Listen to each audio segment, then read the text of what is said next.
to open because there's a revised text.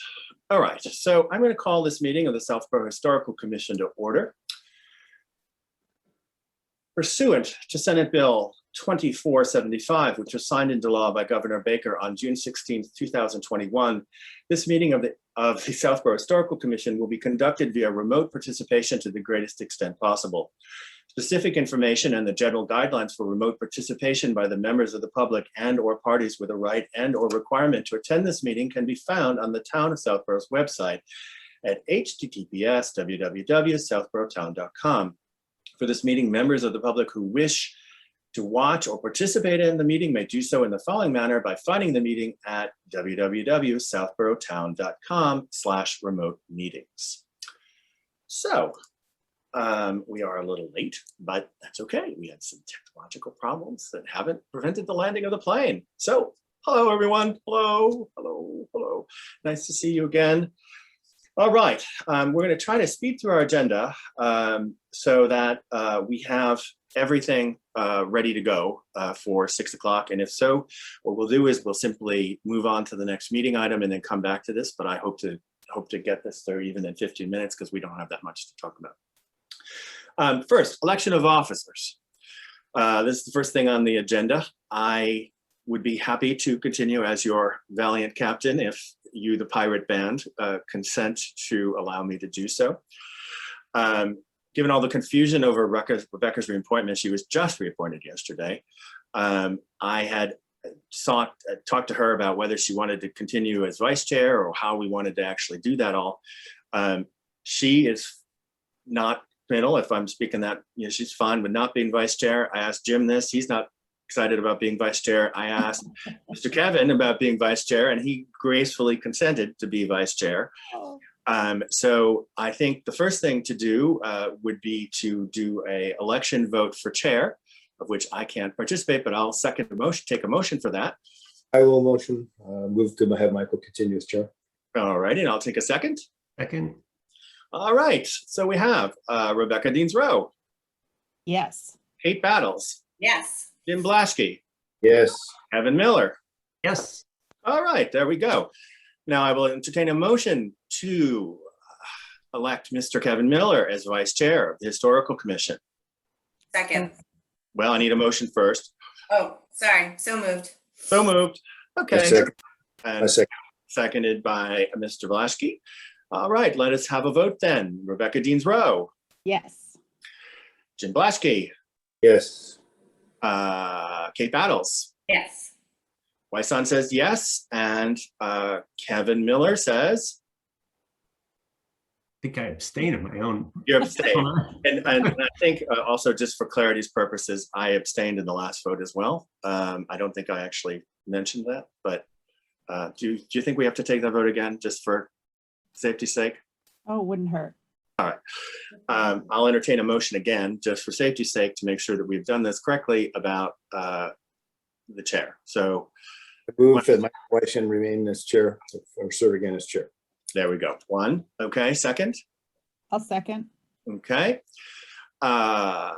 Rebecca Deans-Rowe. Yes. Jim Blaschke. Yes. Kevin Miller. Yes. Kate Battles. Yes. Waisan abstains. Okay, election of officers completed. Number 3 on the agenda is the public meeting, which we're not ready to do yet.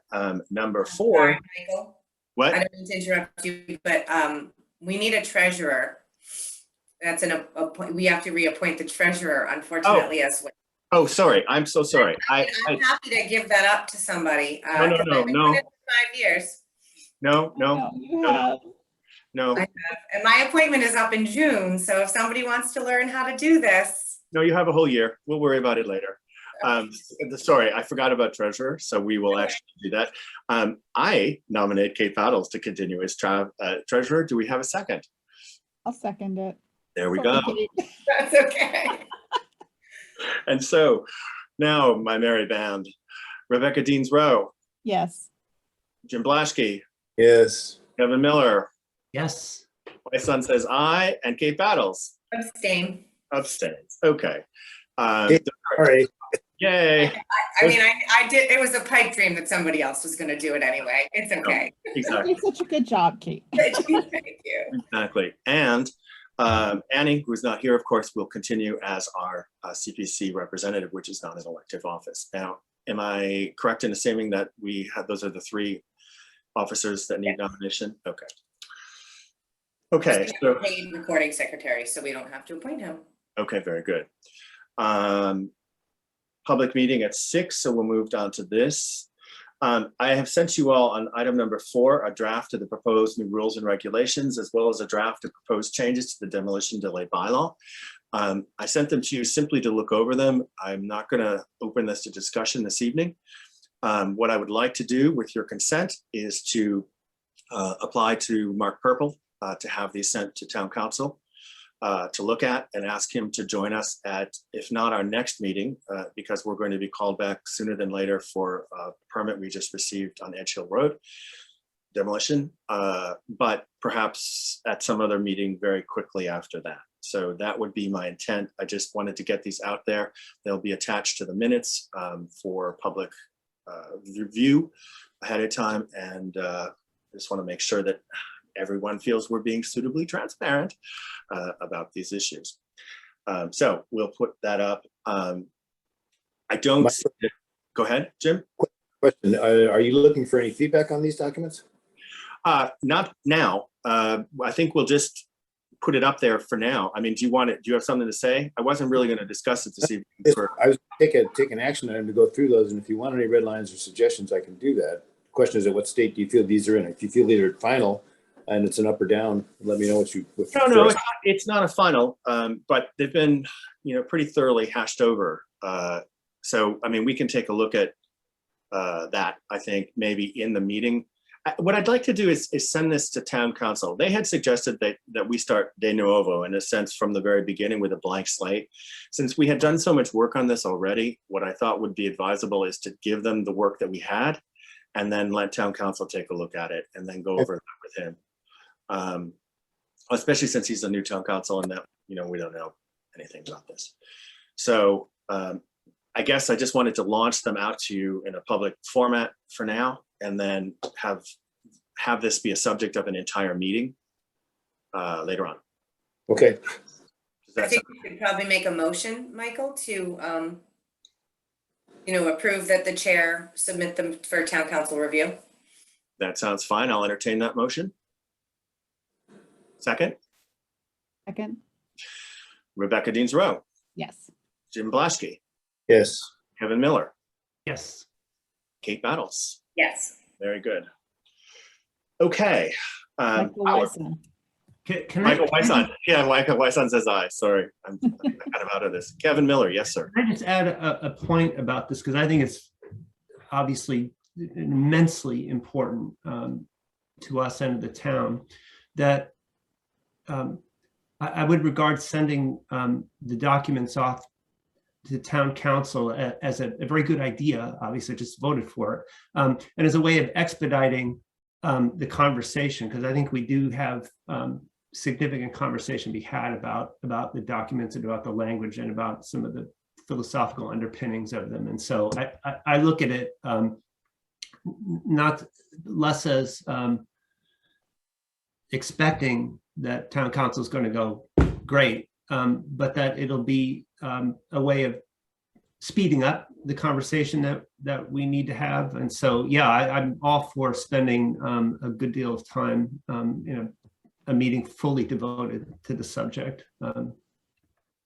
Yeah, So- I totally agree. I just thought that since we talked about this at previous meetings, we've now heard considerable feedback, to give it a more pleasant term, from various members of the Board of Selectmen and other people about the previous regulations. So we've kind of adopted these to see, let's float this out there, see what people have to say, send it out to the public, get feedback, think about it ourselves. And I really think that it would be worthwhile to dedicate, as I say, a full meeting to this, to discuss this, as the limitations of this bylaw, what can be done, what can't be done, et cetera, and so forth.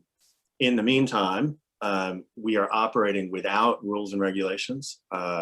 However, I don't think that this will be a very long time, that this will be a blank slate. You know, hopefully we can get some feedback from council fairly quickly. He seems very responsive, and you know, bring this out. I do want to make sure, however, to avoid any criticism of this about these hidden documents on town website, et cetera, and so forth, that this is not indeed the case. You know, these things were there for 6 years on the town website. No one complained about it at all. So now, you know, we're making sure that everyone knows exactly what's what. And so no one can say, wow, you know, you did this and didn't consult town council, you're misinterpreting this, or et cetera, et cetera. So that's my plan. Does anyone have any more thoughts on that or discussion that they want to? Yeah, just a question. So the demolition delay bylaw proposed changes, as it says, it's not, at least in the copy I'm looking at, it doesn't indicate the extent of the changes. Were there many markups or differences in the way this is worded? So I will send you guys the tracking document so you can see the changes between the two. There are extensive changes. Among them, it takes out the 1925 time period and implements a floating range of, I forget how many years, so that it rolls up with history. It expands the time frame, so we're not trapped in this 10-day thing with the building commissioner about responding to these demolition permits, because it's been judged by town council that we cannot appoint a member to handle this, an agent essentially, without changes to the bylaw. The bylaw makes that change so that we can actually have an agent and not have to convene. It takes out the language that was contested the last time around about, you know, bona fide, you know, business, and puts it where it's supposed to be in a different format in the rules and regulations. And most importantly, it implements a penalty system for people who tear down buildings without getting a demolition delay permit. And I think that's the most important change to this, because as we saw, there was sort of a blatant disregard for this process and much confusion on the part of the building department about, you know, what constitutes demolition, what constitutes building. So it straightens out some of that language and enforces this. You know, in my discussions with various people and other historical commissions across the state and you know, various authorities on these type of regulations, you know, what has become very clear in all of this is that these demolition delay bylaws are fairly weak tools, and that the real work needs to be in historic districting and other means of preservation. So I think, you know, the demolition delay bylaw was a great thing. But I think we're a little overly reliant on it as a preservation tool here in Southborough. And so hopefully that this will be a starting point to get this straightened out. And it also, by the way, another change is that it uses the rules and regulations to put the things that may change, like percentage of demolition, et cetera, and so forth, into a document that can be changed easily, as opposed to changing the bylaw. And because I would like this to be the last bylaw change for this demolition delay bylaw, Right. and for my history of living in Southborough, because we fiddled with this now twice, minor changes just on delay. And also, I will say, one of the changes is also the reporting mechanism about reporting to newspapers and sending out and blah, blah, blah. I mean, obviously that's completely antiquated. There are no local newspapers anymore. No one reads them.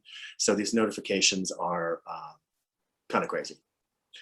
So we've reformed that, and you can take a look at that and then, you know, give me your thoughts and feelings, and we'll all discuss this maybe preliminarily with us together before town council or with town council all together. I don't know. However, if you can send, again, if you can send the marked up version, that'll make it easier on the review. Just, I know we've got minutes before 6, just procedurally with a new edition of the DDBL, does it have to go up to a town meeting for adoption? And does it?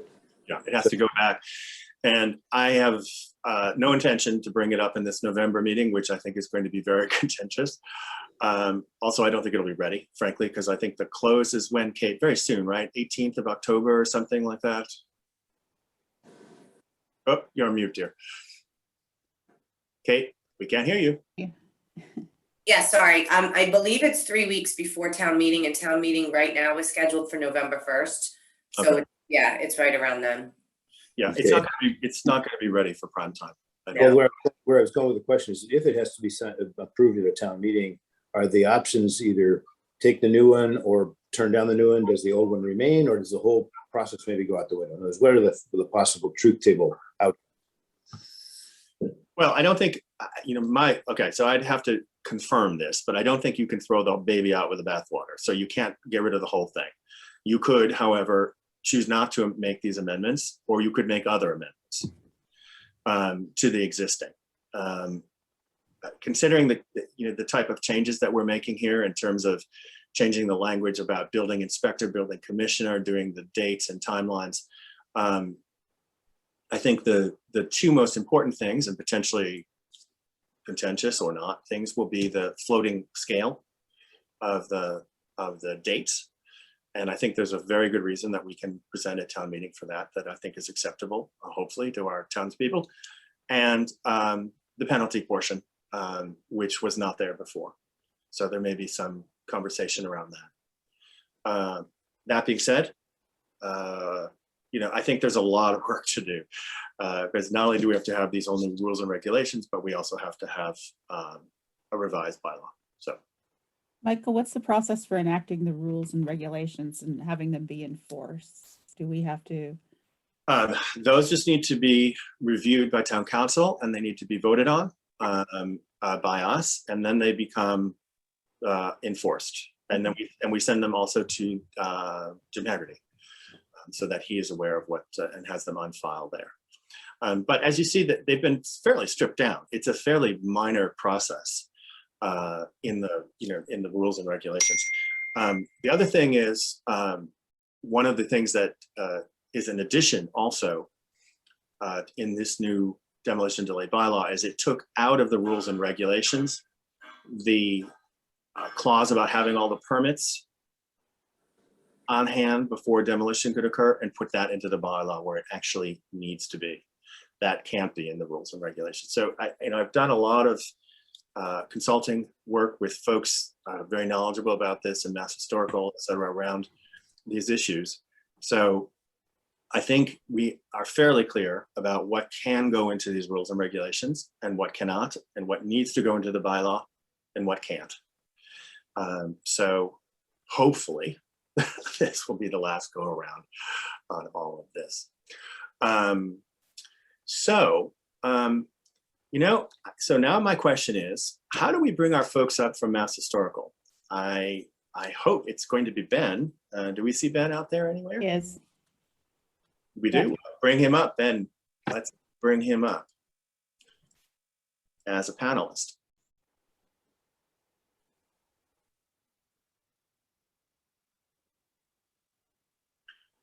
All right, allowed to talk. And there we go.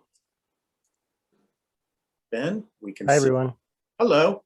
Are we supposed to be able to see you? I got a notification that I was unmuted, but I didn't get anything about being Hang able on. to. Oh yeah, we're gonna promote you here. Let's see. Why do I not have you? Okay, more. Promote to panelist. That should bring you up. Okay. There you go.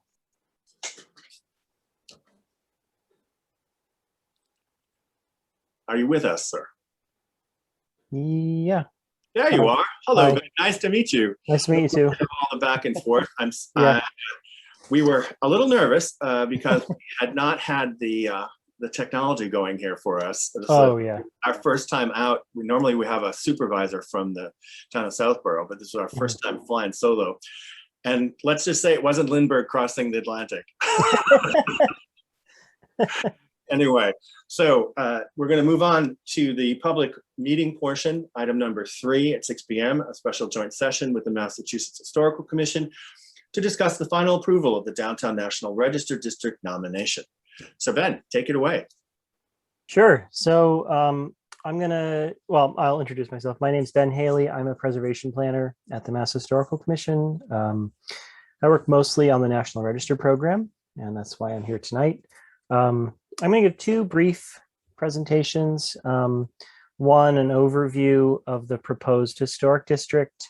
This is in advance of the September 8th State Review Board meeting of the Massachusetts Historical Commission, where the commissioners who make up the State Review Board will be presented with also a short little presentation about the district, and then vote on it after having read about it and discussed it if they want to.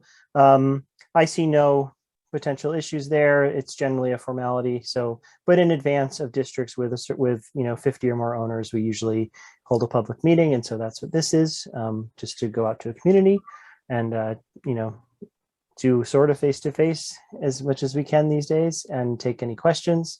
So the process is this meeting, and then in a couple of weeks we'll have the September 8th meeting, at which point there'll be a final edit and review, and then it will be sent to the Park Service for their review and hopefully final listing. So I'll talk briefly about the district. Normally the consultant who prepared the nomination would discuss the district, but he couldn't be here. So I will do that.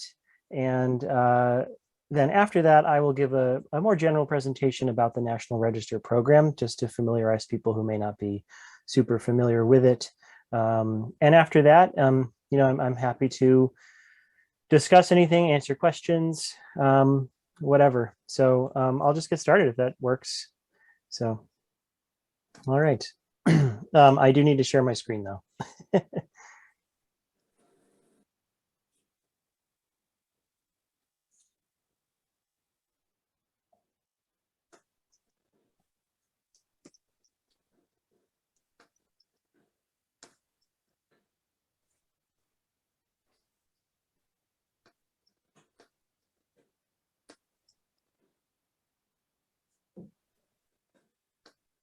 You're muted, dear. Okay, how do we get Ben to allow his screen sharing? Do you have any idea?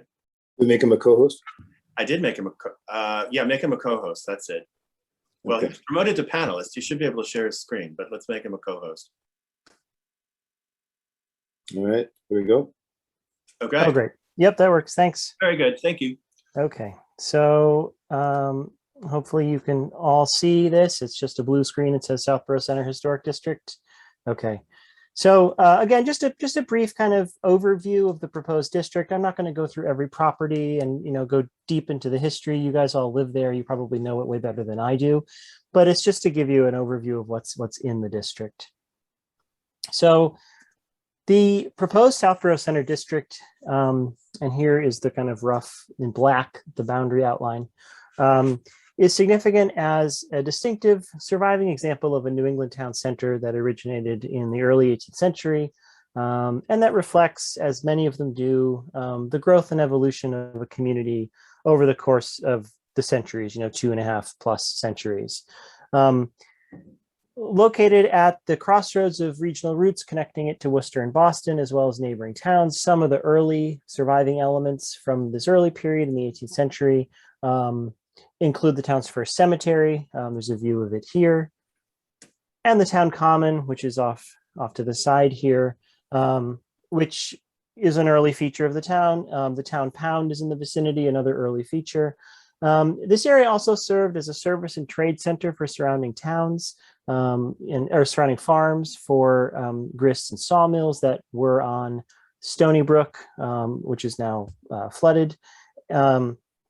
And in the 19th century, Southborough, this part of Southborough functioned as the center of government and church functions, while industry kind of was in different parts of town. The creation of two private academies, the Fay School and St. Mark's School in the 1860s, brought an educational focus to the town center.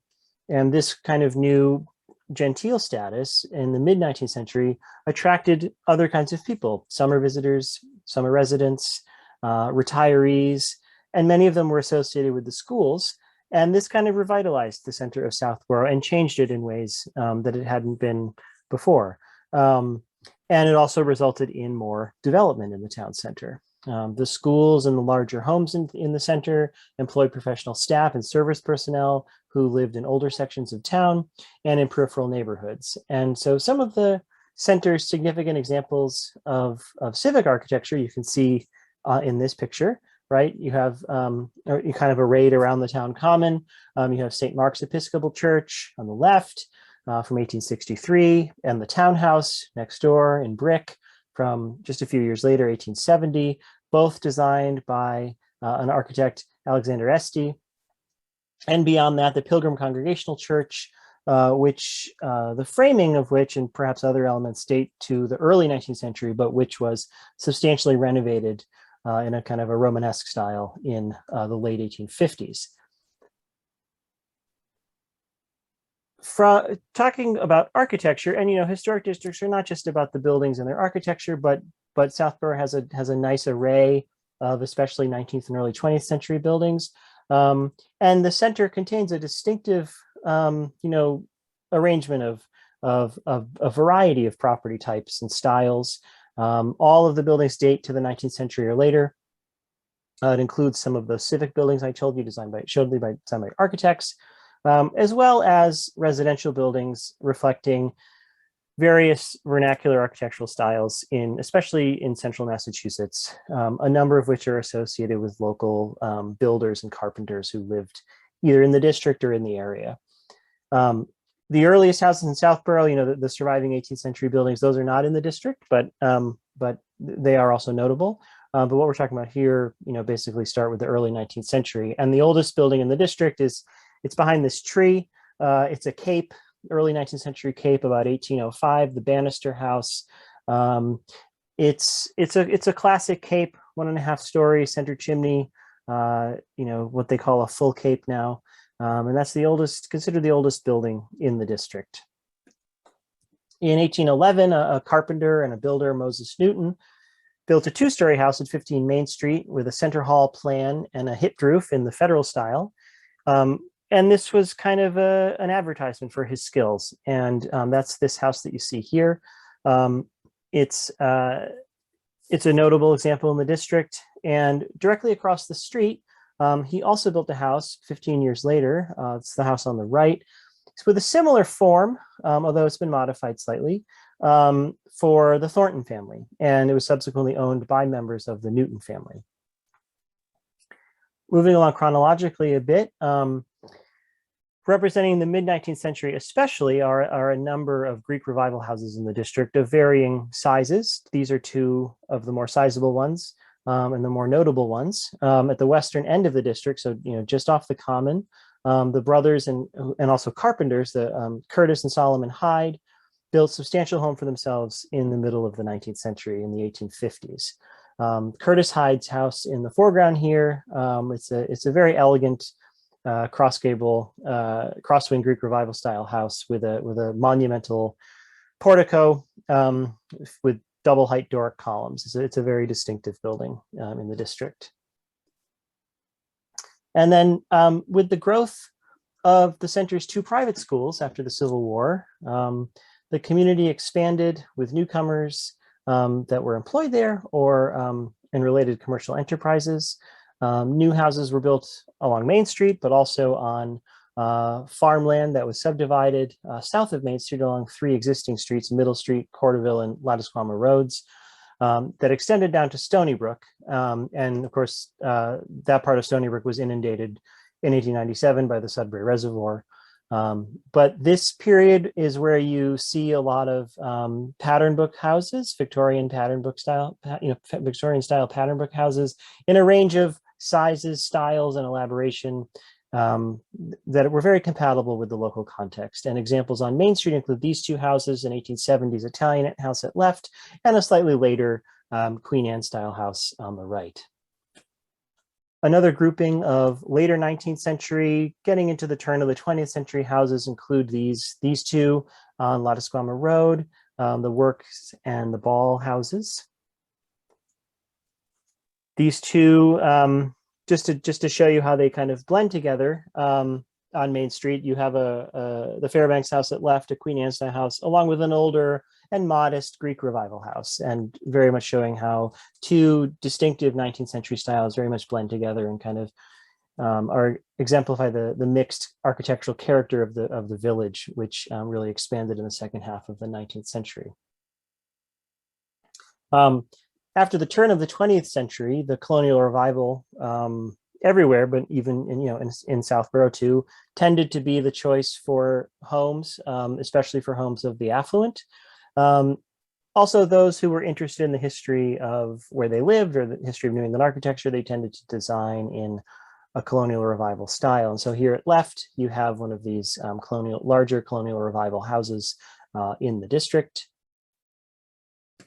And a noteworthy building, in addition to the center and to the district from this early 20th century period, is the Southborough Public Library, which moved from a room in the townhouse to this building, Classical Revival building, built in 1911 to designs by an architect based in Philadelphia, Alfred Cass, due to the largesse of Francis Fay. Speaking of donations to the town and local largesse in the early 20th century, we also have the Southborough Community House. This was donated, so it predates the 1920s, but in the 1922, it was donated by Charles Choate to the community, and an addition was added for use by the local American Legion Post. And then looking at the private schools for a moment in this period, the Fay School acquired a building, the Winchester Arms at 48 Main Street on the Common in the mid-1920s, and replaced it with a Colonial Revival style building, what you see here, a dormitory and dining hall designed by a Boston architect, Edward Sylvester. Similar period, similar style, a masonry, Colonial Revival, in this case, very distinctly Georgian, is this 1930 high school annex. It has had a change in use since then, but it was built as the high school annex in 1930. And then speaking of residential architecture, as we move into the middle decades of the 20th century, 20s on, 20s, 30s, 40s, similar period. So domestically, people were building in Colonial Revival styles, as I said, starting in the early 20th century, but here you have a slightly later version. You have a cape on one of these side streets on Lattisquama Road. So that is a widespread trend, also evident in Southborough. And also you have a larger Colonial Revival example. This is the O'Leary House, just up the road from the other one I showed you. Now, the period of significance for the district begins in 1727, when the town was established, and when there are some early extant features like the Common, the town pound, things like that. And it ends in 1964, which is when the post office, now the former post office here at left, was completed. And so this is the last building built in the district during the period of significance. After this, a few more buildings were built, including two in 1978, a dormitory for the Fay School and a firehouse. But largely, the resources in the district, the buildings especially, date to before 1964 or earlier. And they retain their historic integrity, and they convey the historic significance of a New England town center. So that is my brief presentation about Southborough. I can just proceed to talk about the National Register unless anyone has questions. It's kind of what I plan to do. Questions, anyone? Let me know what you think. Anyone in the audience want to raise their hand and ask a question? I do. This is Jim. The boundary you showed for the district, is that there always been the same boundary? Has it ever changed? And what was the original basis for that boundary? I was not part of the original discussions for the boundary. I believe, so for many village centers, town centers, inevitably there might be at some point an arbitrary cutoff if there isn't something very clear. I believe in this case, it was the goal was to capture the kind of the civic core of the city, some of the residential development that had occurred in later decades and early 20th century, and then also portions of the private schools that make the Southborough such a distinctive place. And so and then also the cemeteries. which are part of a different part of the history, but part of the history of it as the civic center of the town. So does that make sense? Yes, mostly, but I guess the part of the question I was asking also is the historic district as described currently in place, or is it something that's been submitted for acceptance? So we have no, it has not been accepted. So the process is it's in draft form. It's going to be sent to the Park Service within a few months. So next month is the meeting. We'll do a final review of it, and then we'll process it on our end, and then we will submit it to the National Park Service. They have a review and comment period. And then if there are no hiccups, then it gets listed and it will be a National Register district rather than just an identified area in the state inventory. Okay. So it'll have it. So it's inventoried. The inventory form exists. It's an inventoried area, but it doesn't have a historic designation. Got it. And then the other thing that may or may not be related, but there's been also town development work on a downtown district. Is that independent of this, or are there any relationship between the two districts? I don't know. There should be, but there isn't. We're working on that, but that's not a topic for discussion right now. Okay. Can I just throw in something? Yeah. I'll probably repeat myself, but it would merit it. And I am over the moon to have been here and to listen to him speak. And I would love to hear more. I regard this process as just an immense opportunity, and not just because I happen to live in the district, but I consider it this and just incalculably valuable opportunity for the town as a whole. This is the sort of first step, and I know it's been a long time coming, and others before me have put in some very, very hard work on this over the years, and Michael, I can speak to that at some point, and I'm sure he will. But the chance that we have now with the unbelievably wonderful assistance of Mass Historical is just something that I just want to get out front in terms of applauding, because I just think it's such a wonderful, wonderful moment for all of us, everybody in the town. I imagine that somebody who lives maybe outside the boundaries of the district might not be quite as head over heels as I am living inside of it. But I think once it's all digested, that everybody in town is going to take an immense amount of pride from this as a step forward of recognition of the history and the value of that history to Southborough. And so I just, I'm going to say it again, but thank you, Ben, for being here. I'm of course, yeah, beyond thrilled. And tell us more. So I'll, I can with that, I can go into a general presentation about the National Register. So for those of you who aren't super familiar with what it is and what it isn't, I can do that. And after that, if you guys have any more questions, happy to answer them or discuss anything. So I'll just do that. Maybe that makes sense. Yeah. Okay. So, all right. So you can all see this, I assume.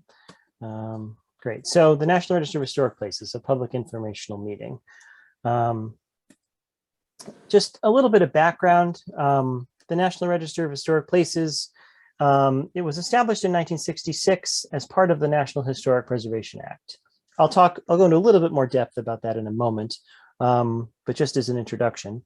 Massachusetts has the second largest number of listings in the National Register in the country. The only one with more is Virginia. We have more than 75,000 properties listed, and there are well over 1,700 historic districts, and they range in size from a couple of buildings to hundreds of properties. As examples, there's photographs throughout of just examples of what I'm talking about at that particular moment. So Harvard Avenue Historic District in Boston, that's an older district in Boston, and Fort Hill Park in Lynn are just some examples of resources in the National Register.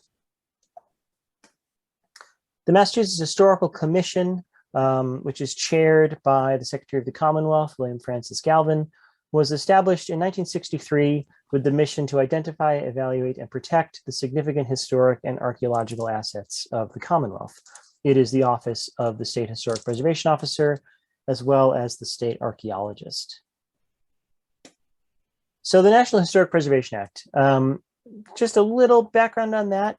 It was created in 1966. It was one of Lyndon Johnson's sort of Great Society programs. And it created a national preservation policy. There had not been one before.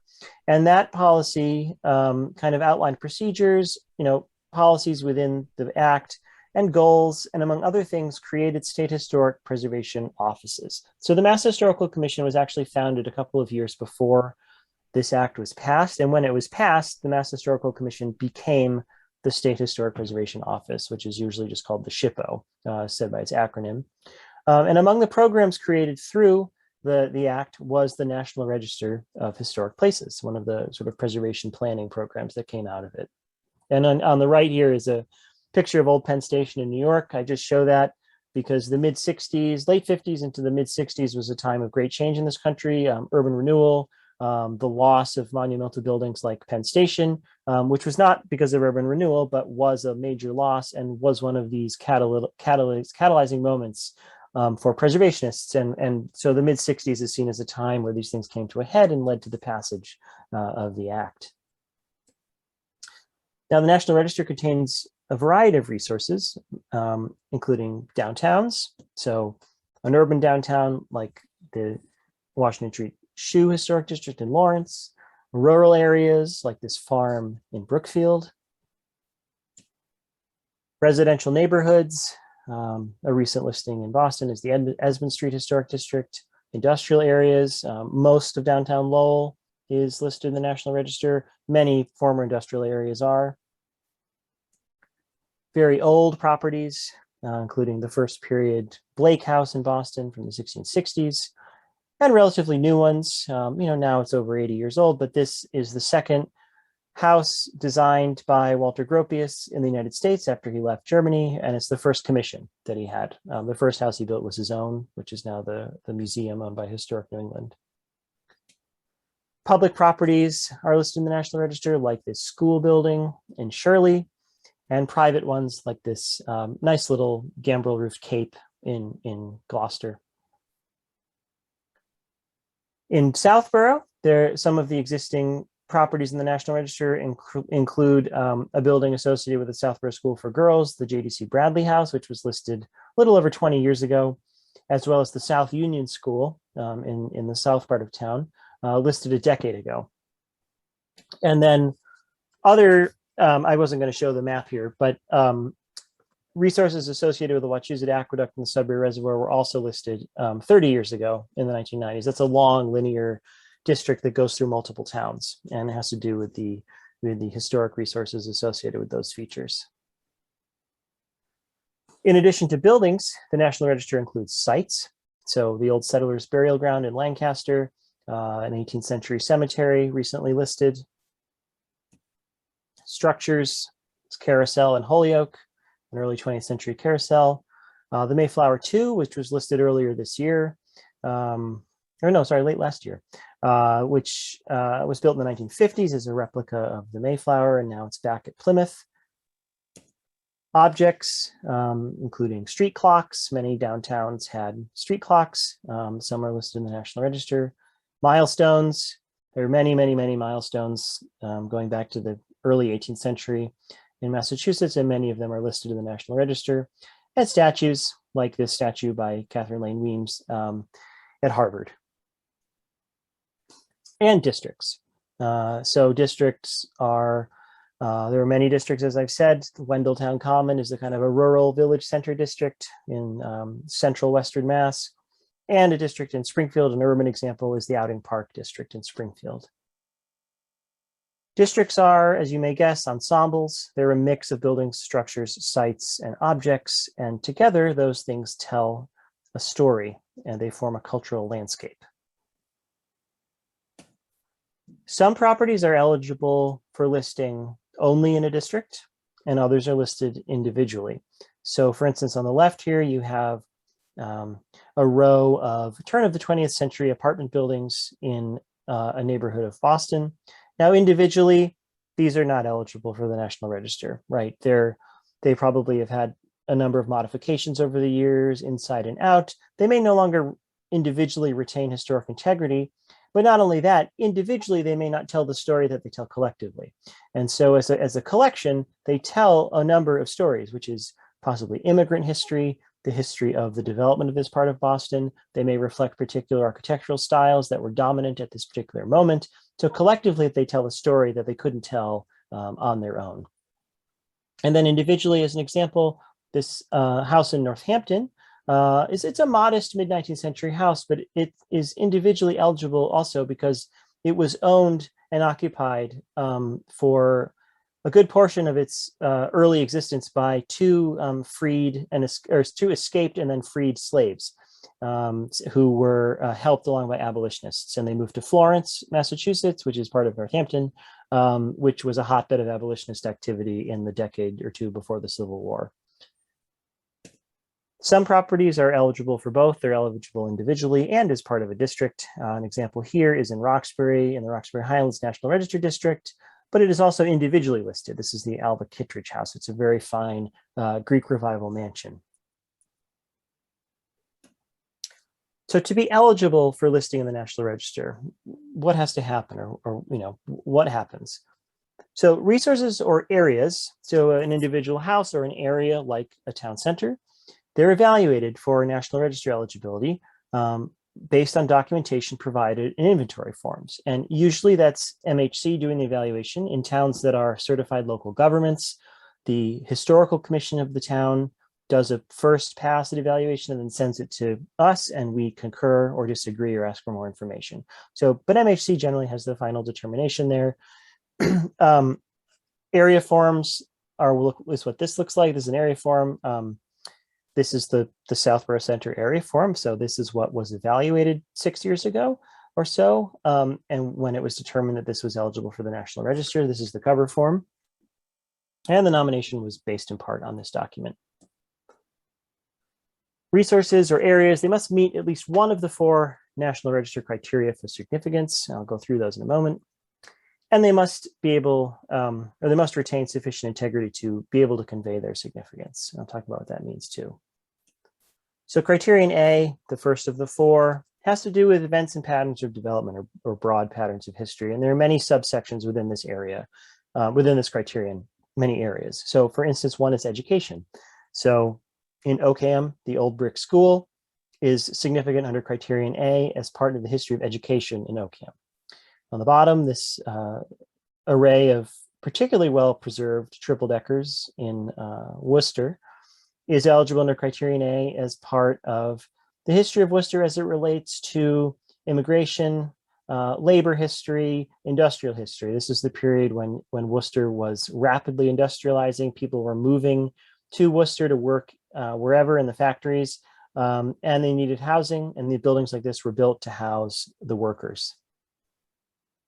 Criterion B deals with significant people. So for example, the Emily Dickinson House in Amherst is nationally significant for obvious reasons. And the locally significant example is the Ezra Carpenter House in Foxborough, which Ezra Carpenter was a hat maker. And so significant to the history of local small scale industry in his town. And he was a prominent individual in the town. And so it is significant under B for him.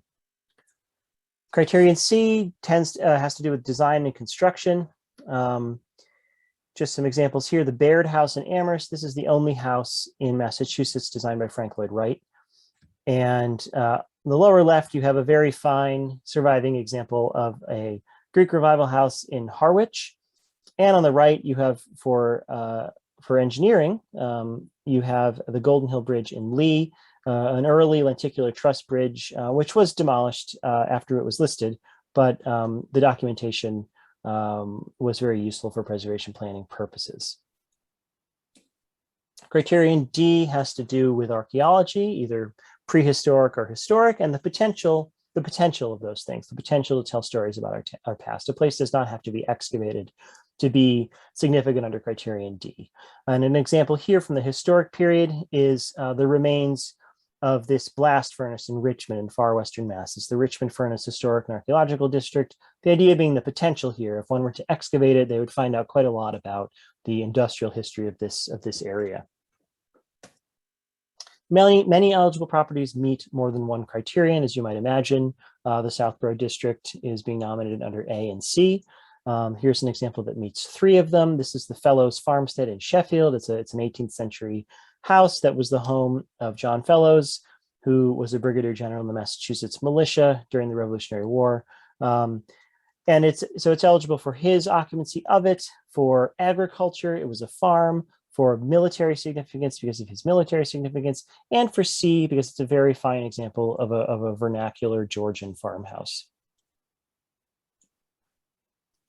So National Register nominations, they are the documents that support and argue for historic resources significance under whichever criteria are chosen. And they demonstrate that the resources retain sufficient integrity or character to be able to tell those stories that make them important. Here as an example, this is the Isaac Royal House in Medford. Now the house is a textbook. It's in every architectural history book of the United States, but it's not just the house that is so important, because those buildings on the right are where he housed more than 30 enslaved people. Those are the only surviving slave quarters in Massachusetts. So it's significant for far beyond the very fine Georgian house. There are many other stories there to be told. Nominations, just like Southborough's district, include components constructed over a wide range of time. So here in Dalton, you have an 1840s stone mill, and in the same district, you have a vet's village dating to the post-World War II period for GIs coming home. And collectively, they tell the story of Cranesville over a defined period of time, the period of significance. Nominations also include non-contributing resources, and those tend to be things built relatively recently outside the period of significance. Periods of significance tend to date to 50 years. They tend to end 50 years or more from the present. So anything generally 50 years or younger is going to be non-contributing.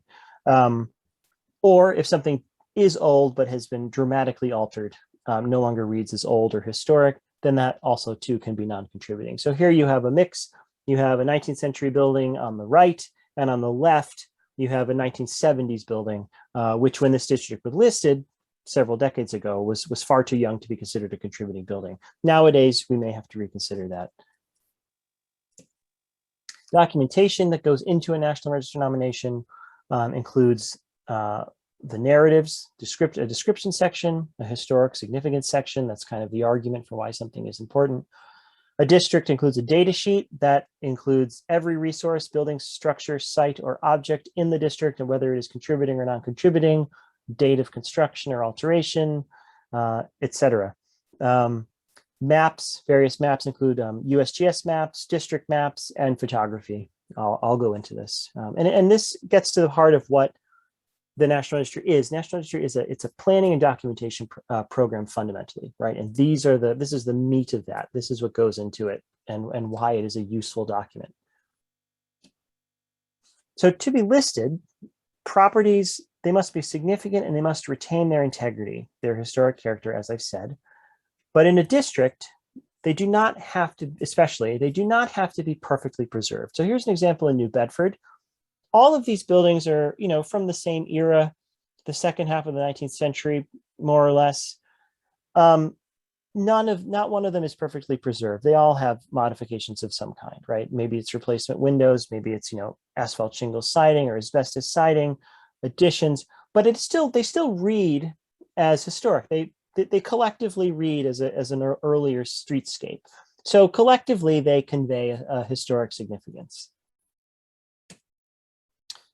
Buildings listed in the National Register, they don't have to serve their original purpose, right? So on the left, on the upper left is a former gas station, Colonial Beacon gas station. A number of these were built in the 1920s in a kind of a ring around Boston. And they had these gold domes that were meant to imitate the gold dome of the State House. This one has been demolished. It was demolished a year or two ago, but for many years it was an ice cream parlor. And this very small former train station in Weston was a home for many years after it stopped being a train station. Buildings listed in the National Register do not have to be open to the public. You're not turning a property into a museum. You're not turning it into a national park.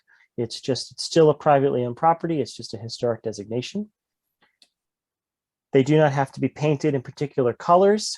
Here's an example in Chatham, a building from the first half of the 19th century, painted in varying shades of lime and yellow. And just on that note, a National Register district is not a local historic district. So all property owners in this district, among the documents they received from our office with their notification letter was a document called There's a Difference. And it goes into much more depth than this slide does about what the difference is between a National Register district and a local historic district. But there can be confusion because when something is said to be a historic district, it might not be clear whether you mean a local historic district or a National Register district. So the National Register districts, which is what we're talking about tonight, those are established through the National Park Service. They're listed by the Park Service as a formal recognition that a group of properties or a property or a thing, a structure, site, object is significant and worthy of preservation. There's no mandate to preserve, right? They can't tell you to do that. There's no review of any proposed modifications to National Register listed properties with private funds involved, unless there's some kind of state or federal involvement in a project, right? And review is administered by our office. Local historic districts are different. They're kind of a type of landmarking. They're established at the local level, depends on how town or city government works, whether it's a town or city. It can be through a 2/3 vote at town meeting. It can be through a city council vote. This comes with design review. And the earliest example of this in the country is in Charleston, and that's kind of where it started. So when a modification is proposed to a building, a feature that is visible from a public way and that meets a certain threshold, then that may trigger a review by the Historic District Commission. And that's what the design review is. It does come with regulations. And that can include demolition. It can prevent demolition. So what are some of the benefits of listing in the National Register? Well, here's a list. I'll go through many of these in a moment, but just, some possibilities: pride, education, tourism, funding assistance, including CPA funding, and as a planning tool. So honor, many communities with historic districts choose to erect signs as you enter or exit the district, or every road leading into the district has a sign. Some commissions and some private property owners put plaques on their homes or other buildings that are listed. As an example here, the Benjamin Clark House has been listed, placed on the National Register, built 1795. Now the Mass Historical Commission has no say over this. We don't advise on signage or anything. It's a local decision. You can do what you want as long as it meets local ordinances or bylaws for signs. And every property owner of an individually listed resource will get a certificate. For districts, the commission gets a certificate and property owners get a postcard when things are listed. As an education tool, some communities utilize the documentation that goes into a National Register nomination for an educational purpose. Some communities do walking tours or story maps nowadays with smartphones. Some communities have done a smartphone-based story map walks and things like that. There was also is a program called Teaching with Historic Places. Lowell has a number of these pamphlets, National Register walking tours, but even small towns like the town of Chesterfield in the hills of Western Massachusetts, they have a walking tour based on documentation done for their National Register district. Opportunities for funding. Properties that are owned by a nonprofit or a municipality are eligible for funding if listed in the National Register, because properties listed in the National Register in Massachusetts are automatically included in the State Register of Historic Places. The State Register is a compendium of resources with historic designations, and the National Register is one of the 8 that gets you listed. So the Massachusetts Preservation Projects Fund, which is administered by our office, is a grant program to which nonprofit and municipal buildings are eligible to apply for as a matching grant program. And Community Preservation Act funds could also potentially be used for National Register listed properties. And there are others out there. The 1772 Foundation now works in Massachusetts with a matching grant program, and there may be others. For income producing properties, not nonprofit owned or municipally owned, but privately owned income producing properties, the tax credit, what's called the historic tax credit generally. There's a state and federal historic tax credit. National Register listed properties are eligible for both, and both of them are up to a 20% credit for qualified rehabilitation expenditures. So this is the tax credit is the single most effective preservation tool in the United States. It's a game changer for many buildings. It puts them over the threshold into viability, where otherwise something would be demolished. So income producing properties are eligible for this credit. As a planning tool, I kind of explained a little bit about how it could be useful as a planning tool in some ways. These are just a few examples. So in the late 1980s, the state hospitals in Massachusetts were closed, and there really wasn't a strong sense of what to do with many of them. Many of them were documented and listed in the National Register, including the Northampton State Hospital. And the documentation of it and the nomination and listing in the National Register was part of a planning process to try to find a new use for these buildings. Ultimately, the vast majority of these buildings were demolished, ending about 10, 15 years ago. But there was a hope that they could be saved, and part of that was by documenting the resources. In Falmouth Village, a state road runs through Falmouth Village, and a road widening scheme was proposed. And because it was listed in the National Register, they had a seat at the table, and they said, look, this is going to have an adverse effect on the character of our village green. And so there was a modification to the design as a result of that.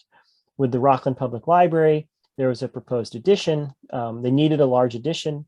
And because it was listed in the National Register, they were able to work have a seat at the table with the design and kind of make a design that was deferential to, but reflective of the original architecture.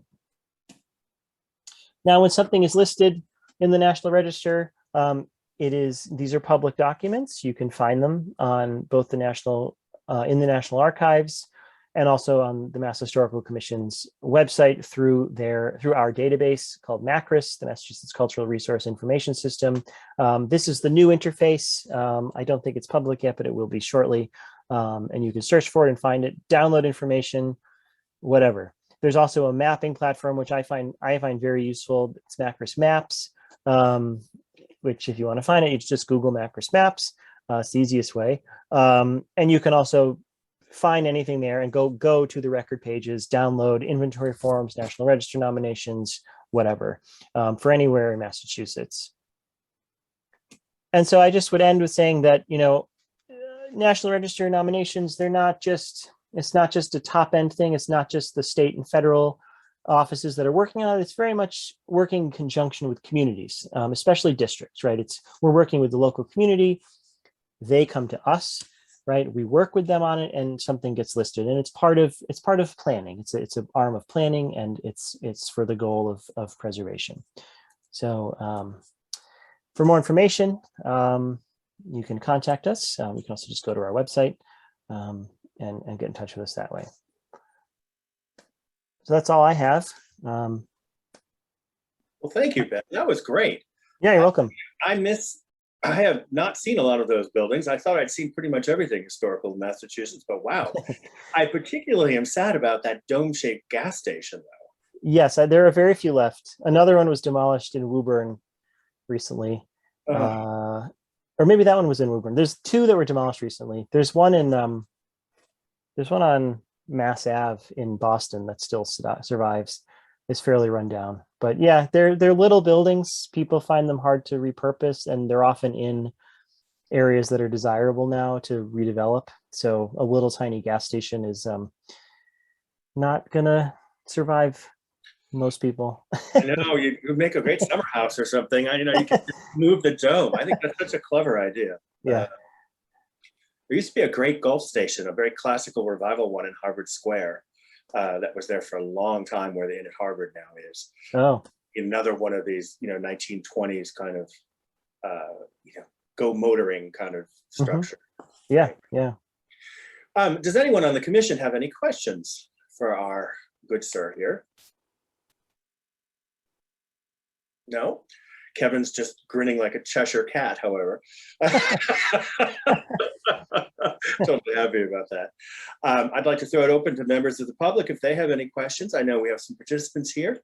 Does anyone want to raise a hand and ask Ben any questions? Oh, I have Kristen Connell. Go right ahead. Hello. Hi. Hello. This is Kristen Connell from 15 Main Street in 2 House Court, 2 properties that are in the proposed district. We are adamantly opposed to this historic district. We have Attorney Heiler is on the phone, and she will present for the Canals tonight.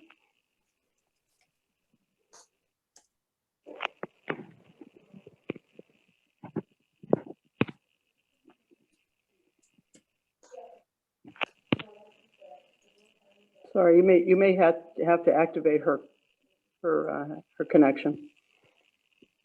Kathleen Heyer. Thank you. Yes, my name is Attorney Kathleen Heyer. I'm with Pierce Atwood.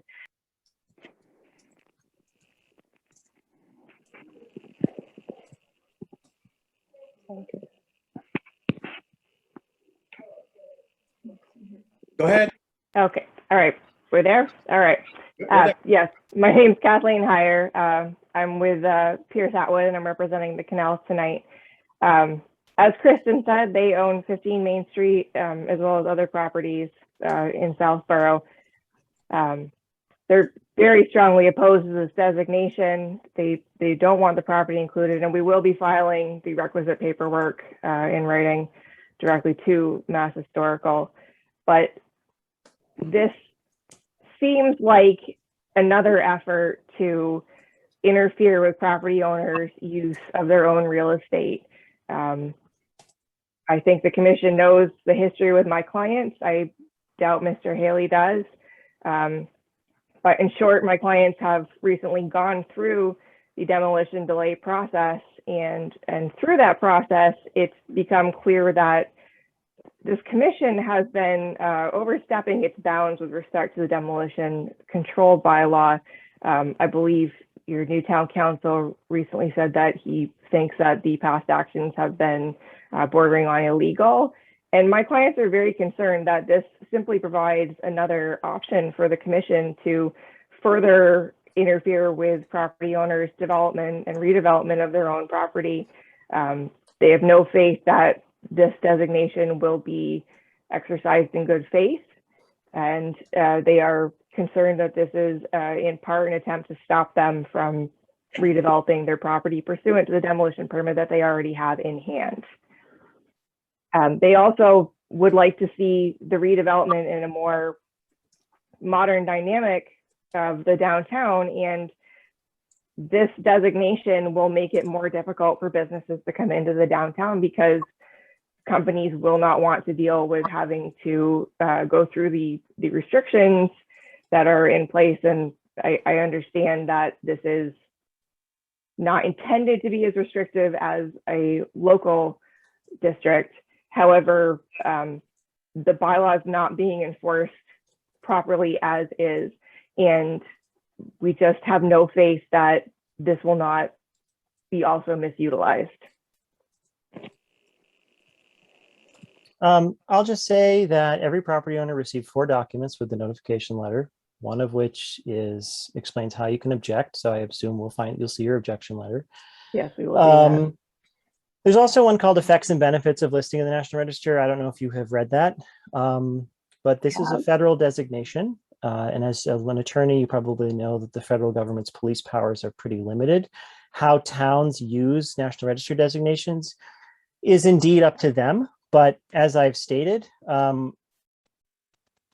private funds, I mean, someone doing anything to their property with private funding has absolutely nothing, has no restrictions on it at all. And also state or federal funding or permitting or licensing is what would trigger review by the state. And that's not determined by the historic designation. That's determined by the funding source. So something even in the inventory would be reviewed if there's state or federal involvement and without a historic designation. And all of the center of Southborough is in the inventory. So I can't speak to how a town will choose to use National Register designation, but it doesn't inherently come with restrictions. It can't. If towns choose to create restrictions based on National Register designations, then that is something that's up to the town. And it also can not happen, right? There are plenty of places, National Register buildings get demolished all the time. Buildings get demolished the moment they're listed in the National Register. So you're welcome to submit an objection. You don't even have to have a reason for objecting as long as it's notarized. So thanks for Thank you very much. Yep.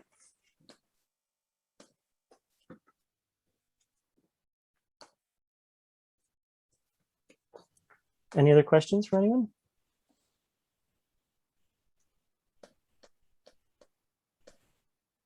Michael, we can't hear you. It's just muted there. Doesn't seem like anyone else is raising their hand. I would just like to say that this designation has come with overwhelmingly positive response in Southborough. 10 years ago, when this was first proposed, the funding had to go through the CPC in order to hire the consultant. It passed overwhelmingly at town meeting, and it continues to enjoy the support of the vast majority of residents in this district. And as Ben has stated, you don't want in, opt out. So I think it's a pretty simple thing. I don't think that any allegations of property limitations are particularly valid. So that's all I would say from the commission's standpoint. Anyone else? Seeing and hearing none. Ben, I would say you're excused. All right. All right, thank you very much. Yes, thanks for having me. Yep. It was a very enjoyable presentation. I really enjoyed seeing a lot of these pictures. I want to thank you again for all the great work that you do here and for all of our communities in Massachusetts. I know it's not often easy, and sometimes it's a little dispiriting, but on the whole, we're a much better state and community center for it. And we want to thank you again for all the work you guys do over there. Sure. Yeah, Go ahead, Tim.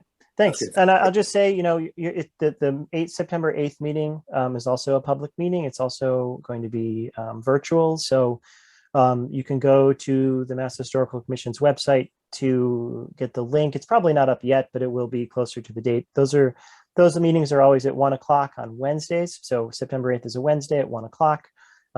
There's also a public comment period there.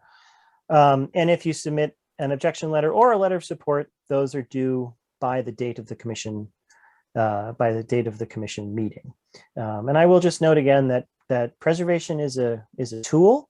It's meant to be used positively. And as I hope my presentation demonstrated, there are actually potential benefits of many kinds, not just honorary, to property owners in the district. They can get the tax credit. If it's a municipality or nonprofit, they can be eligible for grants. So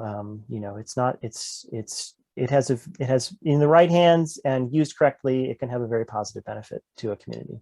Absolutely. I mean, we've already benefited from that. I believe St. Mark's Church has already benefited from these grants. Yep. So the townhouse, I believe, was also potentially in the works, but there's a lot that can be done. So we're very, very grateful. And I just all want to say publicly that we owe this all really to our dearly beloved and now deceased Kay Madison, who started this all and battled it through, despite some skepticism on the part of yours truly, because I thought, oh, this is just a honorific, it doesn't have any enforcement power. But I've learned the power of honor, and it's a really incredible thing. And I think it'll make really give the Southborough Center something to be proud of. So thank you again. Yeah, great. Thank you. All right. Take care, everyone. Take care. Bye-bye. Bye. Okay, we're back to our regular meeting. The public meeting is now closed. Anything else from anybody? We need to meet again fairly soon. We've had a demolition delay permit application for, hang on, let me look. 22 Edgewood, I think. I'm sorry? 22 Edgewood, I believe. Yes, 22 Edgewood. I've had a considerable back and forth with the owner about this, who seems a very nice man, Mr. Kiley. And he has gone through the process laid out in the old rules and regulations and submitted an extremely well-organized and beautifully done packet, unlike other people who have not submitted the documentation correctly. And I think we will meet and take a look at this. They're asking for a demolition permit to demolish a 1910 or so house that is in somewhat of derelict condition. So I will forward those materials over to you. As I said, he prepared an absolutely spectacular packet with all the documentations, including appraisal and everything else. So I think it'll be fairly straightforward. We have 10 business days to respond to this, or we can let it go into abeyance. I think we probably don't want to make a habit of that. Let us go down. Let's see, we're on the 19th. Where would you like to meet about this? 10 business days gives us 1, 2, 3, 4, 5, 6, 7, 8, 9, 10, up to the 10th of September, 2nd of September. How about Thursday, the 2nd of September? I'll be away, but I can participate remotely if that's when we meet. Well, I don't know what state Annie's going to be in, so we're getting down close to a quorum on this. You know, I'm generally here right up through Labor Day. So does anyone have any preferences for this? Next week is fine with me if it's not too soon for everybody else. It's just, as long as we can get Mr. Kiley in, or we can just review the packet. I don't necessarily know that he has to come, but certainly he's welcome. How about next Thursday, the 26th? Okay with me. Here with me. Okay, yeah. It's not great for me just because I'm getting somebody off to college on Saturday, the 28th.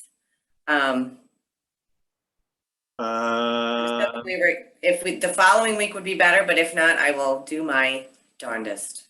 I can make it work for 1 week, Kate. That's right. That's better. We could do Tuesday, the 31st. Does that work better for anybody? Fine. Jim, nodding? Yeah. Okay. I can make it work. No? Kevin? I'm sorry, I cannot do Tuesday the 31st. Okay. Monday? What, Monday the 30th? Monday the 30th, I can do. Same. Yeah. That would be fine with me. What about you, Jim? I will be potentially on the move, but you know, Wi-Fi work, or I can probably connect by phone if I'm traveling. I'll just be in a car locally, so it's not like I can't be on it. Oh, okay. I'll leave it up to you guys to battle this out. What do you want to do? It's like everyone has something to do except me, seemingly. Does I'm just here working. Wednesday the 1st work for everybody? Wednesday the 1st. I can't. Can't do Wednesday the 1st. See, this is why we have to alter the demolition bylaw, Exactly. because if we're going to be able to 10 business days, this is kind of crazy. Well, do I need to be on it in video? Because I'm pretty sure I'd get a cellular connection at least, if not. No, you don't have to be on video. I'll send you out the packet. Just, you know, take a look at it and see what you have to say. You know, I'm not going to predispose anyone's opinion, but the house is in a pretty tough shape, and he wants to move back with his daughter and build a new house. So I did go through the packet, and I did. Oh, you do know? Well, yeah, well done packet, and I could see his reasons for doing what he wants to do. So that's right. You got it all. Did she send it to everybody? No, just you and I. Okay, all right. So I will send it out to everybody. And we can take a look at this.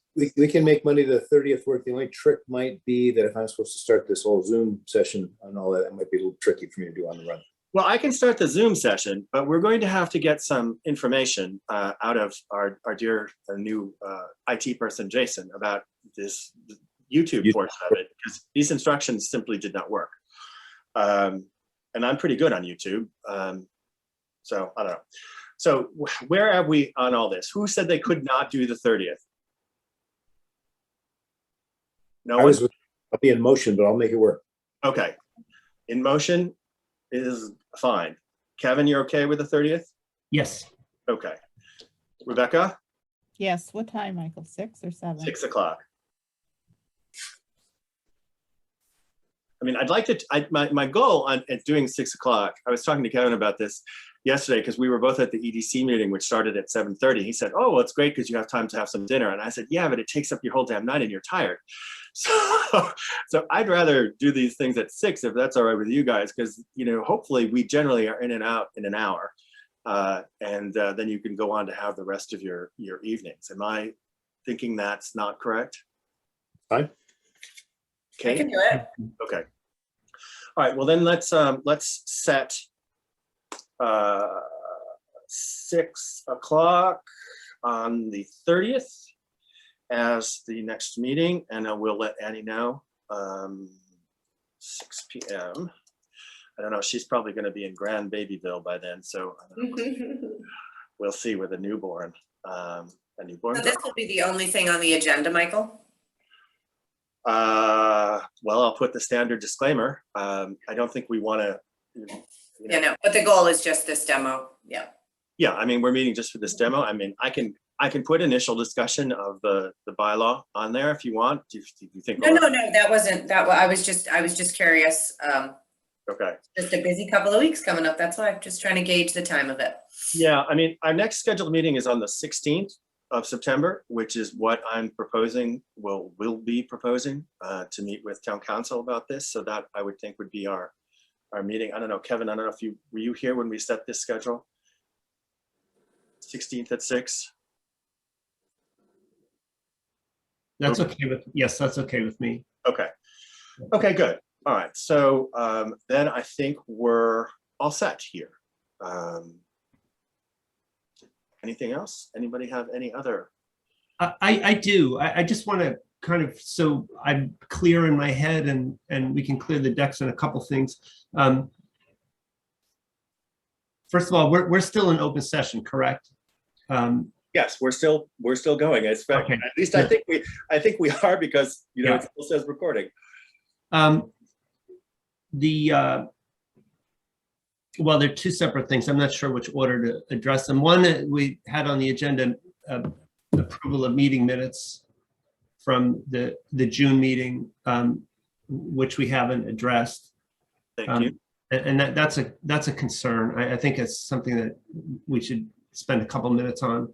And then secondly, I'm just processing and thinking about the documents about redraft of the DDBL and the rules and regulations and all that stuff. And it would be helpful, as Jim said, to get the document with the revision markings enabled, because I sat down this afternoon and spent kind of with two screens, like looking at the existing bylaw and the language that has emerged to revise it. And then because of course the old regs have been pulled, I didn't have anything to compare those to except my memory, having read them.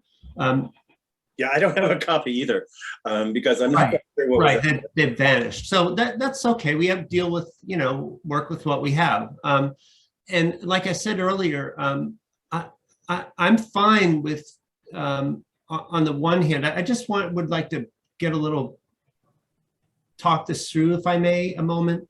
I'm fine with, trying to submit them to Mr. Tallerman for his review.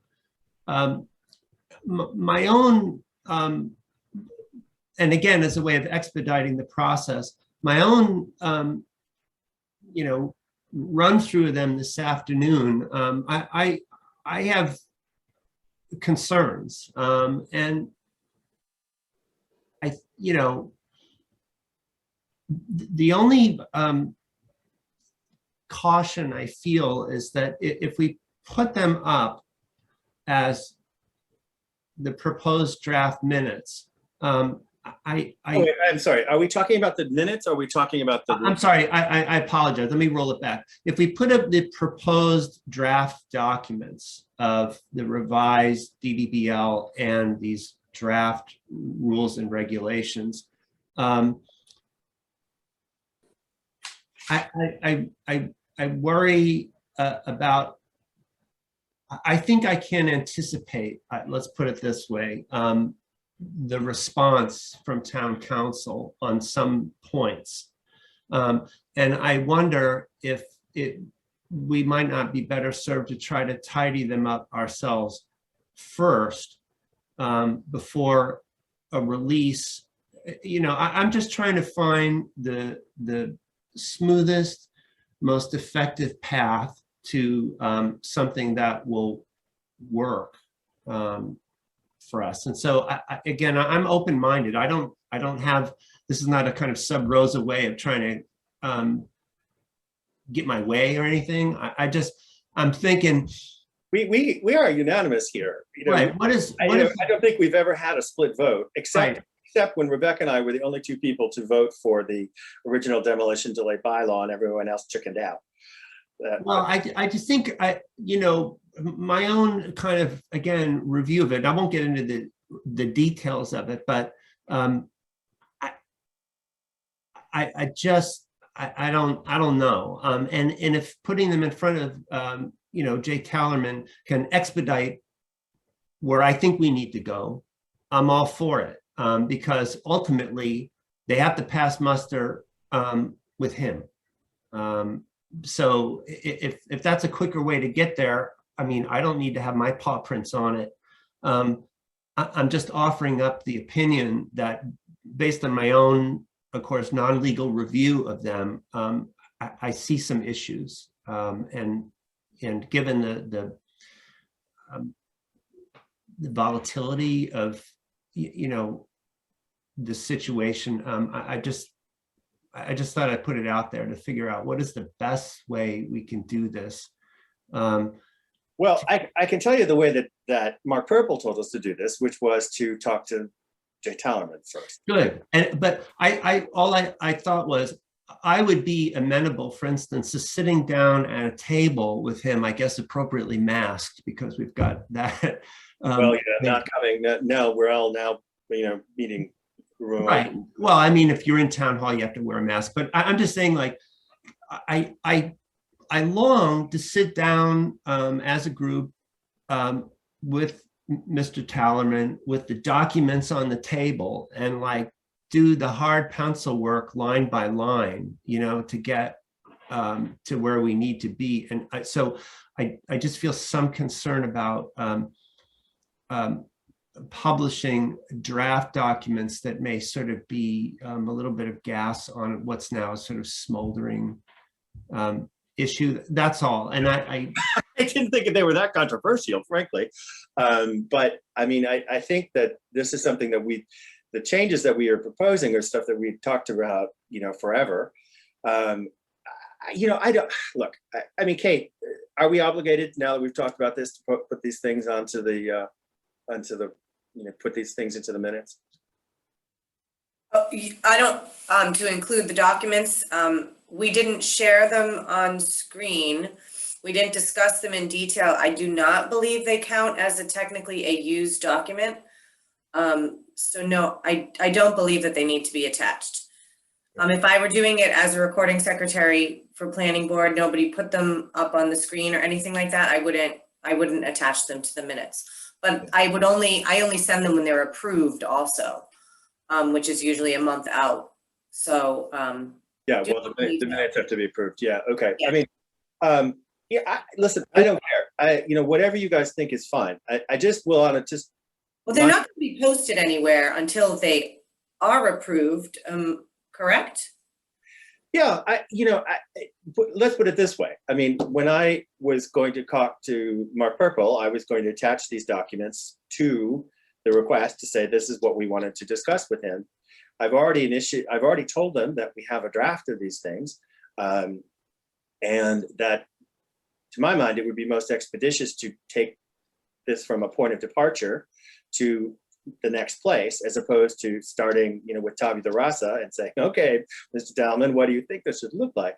I mean, because we went through considerable issues the first time around to get this stuff drafted with the first TTBL, and now with these changes. I mean, on the other hand, we can debate whether or not you as a commission endorse these changes. I mean, because this is a product of what I've produced. You may or may not be in agreement with some of these issues, and they want to have a whack at them without hopefully disrupting the legal language. Michael, let me jump in. I think all Kevin's suggesting is that if we don't have to publish these things out until we're ready to say this is our agreed draft, and having town council look at it as part of that refinement process. He's saying let's not just throw it out there and make it part of the public record. If Kate and I would, I'm not an expert saying on this process, but it sounds very reasonable that because we didn't review these in any detail, we've just mentioned them and that they're being worked, that we agreed that the next step would be town council will take a look at them.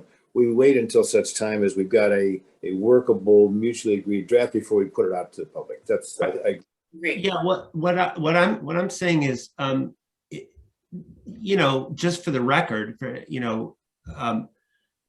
I received them yesterday or today or yesterday, I think. They were sent, and I read them. I presume everybody's read them, but we haven't discussed them at all. Right. So, but prior to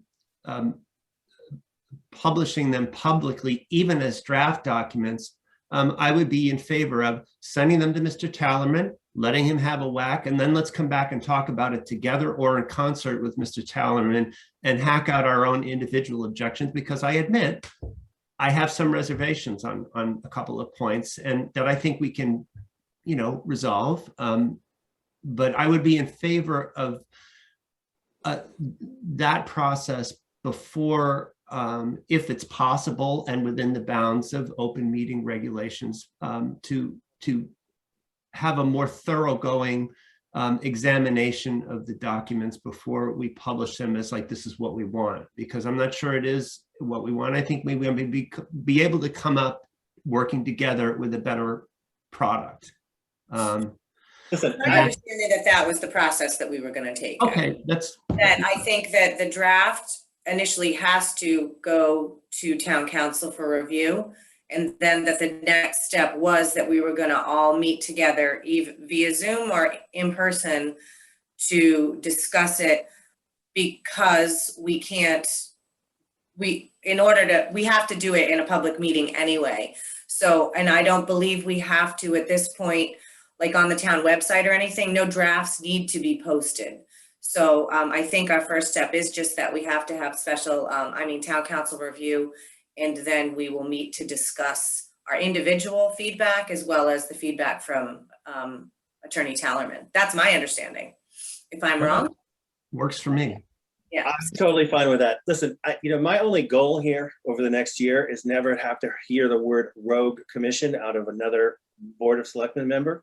So I just want to make sure in doing my suggestion in doing this was simply to be as absolutely transparent as possible. But if this level of transparency actually creates obfuscation or problems, then it's probably best. So I will go along with the consensus here, and we will put those up for public review next time after we discuss them. Or people can come in and watch our meeting and hear us discuss them live if they wish.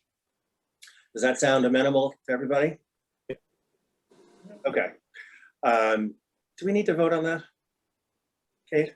Well, I think that was, and Kevin, maybe I wasn't clear earlier, because I agree wholeheartedly with what you're saying. And that's why I made the motion earlier that we give Michael approval to submit a draft, as chair, to submit the draft for town council review. Because I think that really has to be our next step, is to get some feedback and then begin the discussion process with town council. So it's my understanding that my earlier motion tonight, that was my goal. I'm sorry if I misunderstood, Kate. I think it works for me because I'm just guessing, like I said, that some of town council's objections will coincide with my own non-legal reservations, and so let's see. Let's put it to them and let's see. Yeah. So I'm all for it. Okay. I think it gives us just a good start, like unless we flipped it. And, at our next meeting, we went line by line to discuss it. But I know part of my concern with this whole process is that I'm not an attorney, at all. And so the way that my brain worked was to give that rough draft to town council, get that legalese and feedback so that then we can talk as a commission. And then I would say, well, this is my understanding as just average Joe, and and then some concerns about maybe how I think it comes across the perception, and then have the attorney, Attorney Tellerman, give us his feedback. So that was sort of where I was coming from too. Does that make sense? Yes. Yeah. Okay. Now back to the minutes.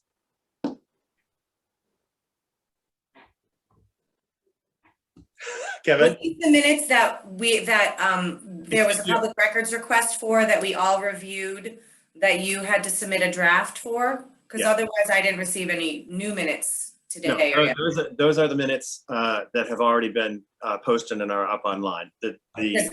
This would simply be a vote to change their designation from draft to approved and let them do what they need to do.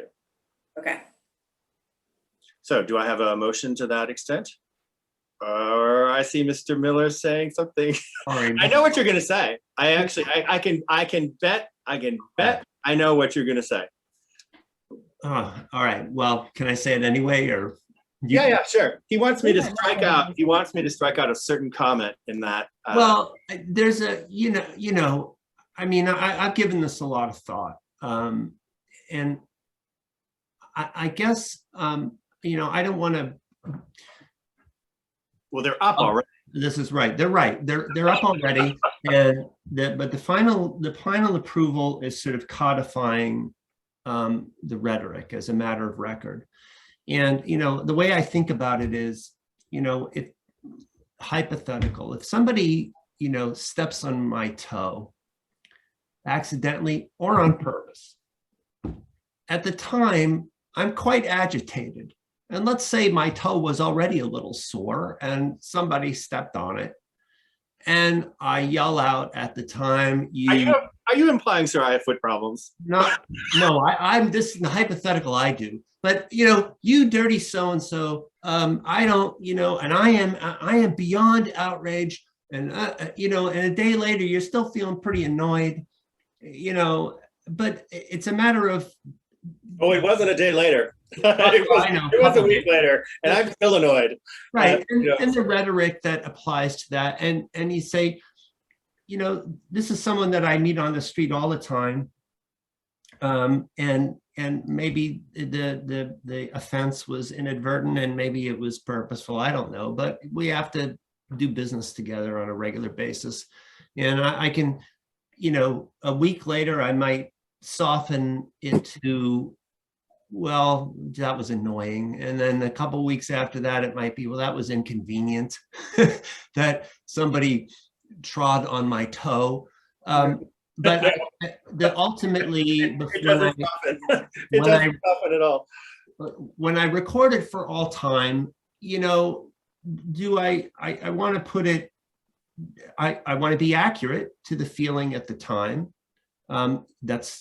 You're obliged to do so.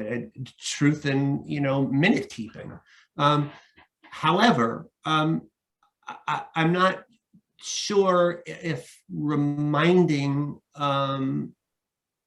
as a matter of public record that in the same rhetorical terms that you felt hurt at the time is useful to a kind of productive further relationship. And I guess, I will say that I didn't feel hurt at the time. I Yeah. felt offended and embarrassed for all of Southborough by the comments of one of our public officials. So, and I think that needs to be put into the record. However, if the May I rest of you, For a sec? yes, Can I add? yes, So you all know I sit in a lot of meetings as a recording secretary, and it is a challenge because, and I will say from my 3 years of being a recording secretary, overall, I know that there are lots of strong personalities and there are people that say things in heated moments, but the majority of the people that are volunteering have the same good intentions that we all do. Agree or disagree, they have intentions they're very passionate about. My job as a recording secretary is to make sure that it is accurately recorded, but I remove all inflammatory language from public comment, because there's people that, attend meetings and are emotional and are upset. And I agree with Kevin that these are saved forever.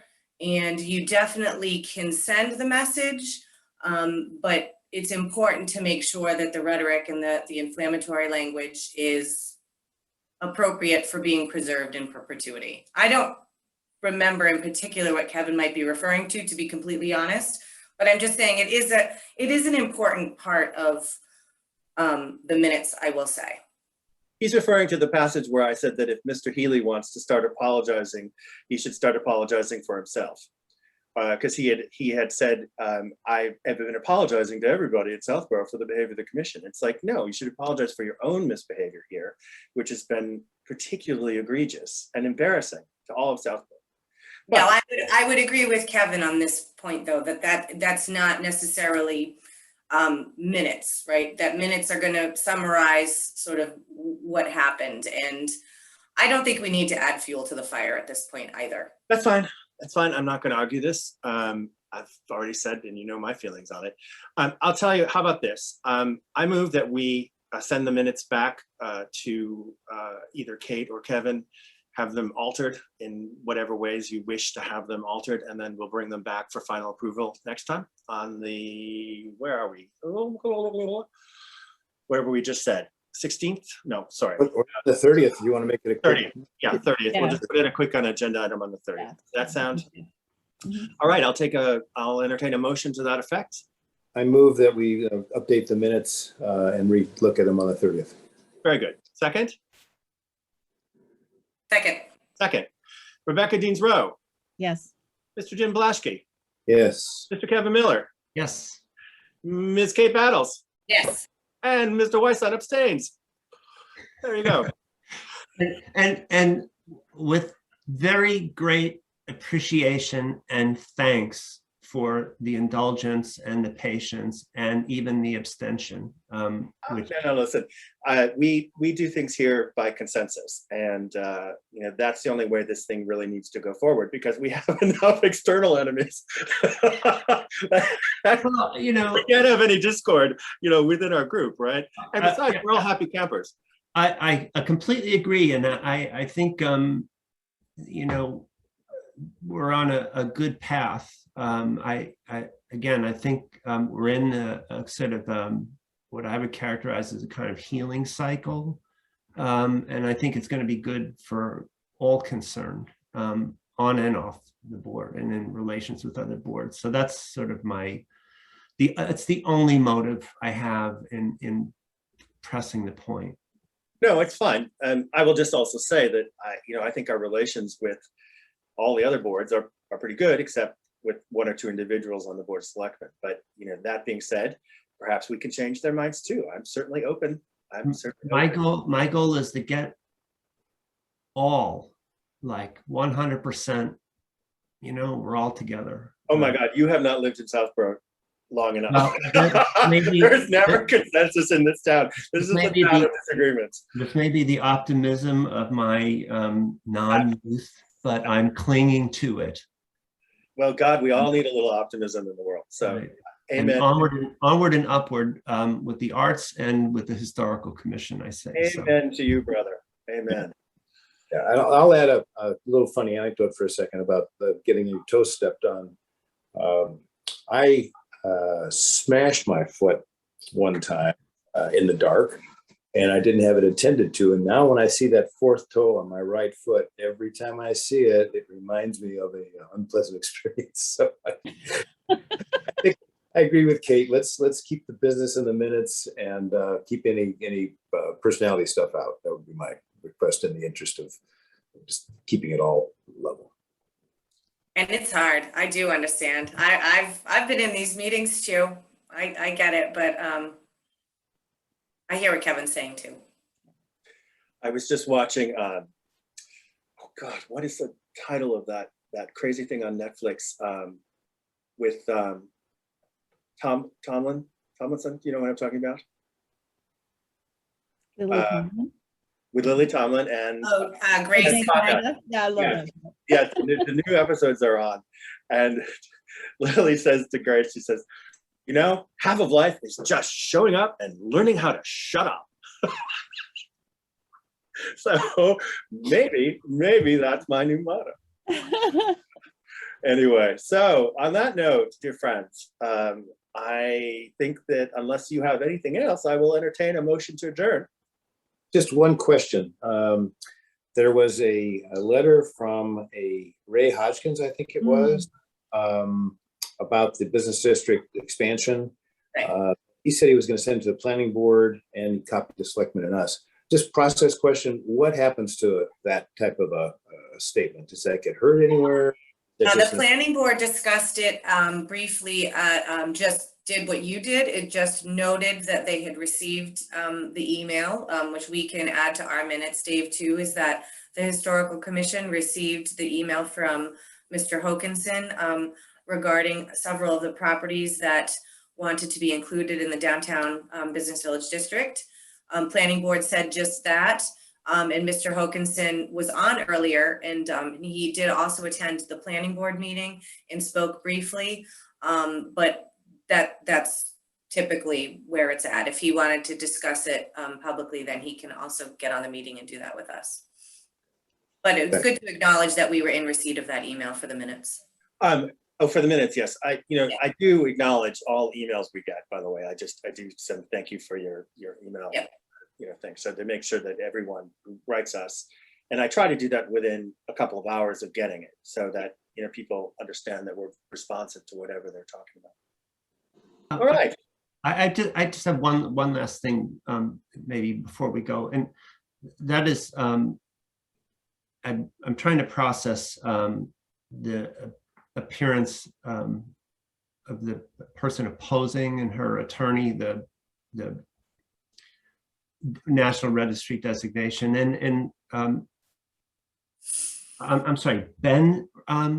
Gosh, I'm forgetting his name. It's terrible. Ben Halley.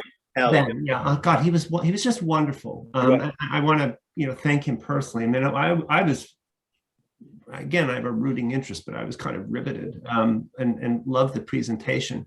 And he made it very clear, as the documentation that went out to all everybody in the proposed district, that in fact, this designation doesn't give us any power, doesn't grant us anything, doesn't come with any strings. You can still vinyl side your house and paint it purple if you want, or do whatever you want, or tear it down. And I regard the homeowner and her attorney's comments. I don't make any judgment. It makes me a little sad as a sort of coda to business that is already, so far as the Historical Commission is concerned, is concluded. But I worry, and I'm sorry that they're not still here, because I would have liked to address them at the time. I just was kind of processing my own thoughts. That I want to be clear, or make sure that our messaging is clear, that in fact, I think it is very clear in the documentation, but whether they're there was no response from us, and I didn't think it was really appropriate for anyone to, I didn't want to engage in a debate. It's an emotional thing for them, and I understand it. But I also want to make sure that this National Registry thing is conveyed in the clearest, least ambiguous way possible, that in fact it can only convey benefits, and it doesn't hand us any power whatsoever.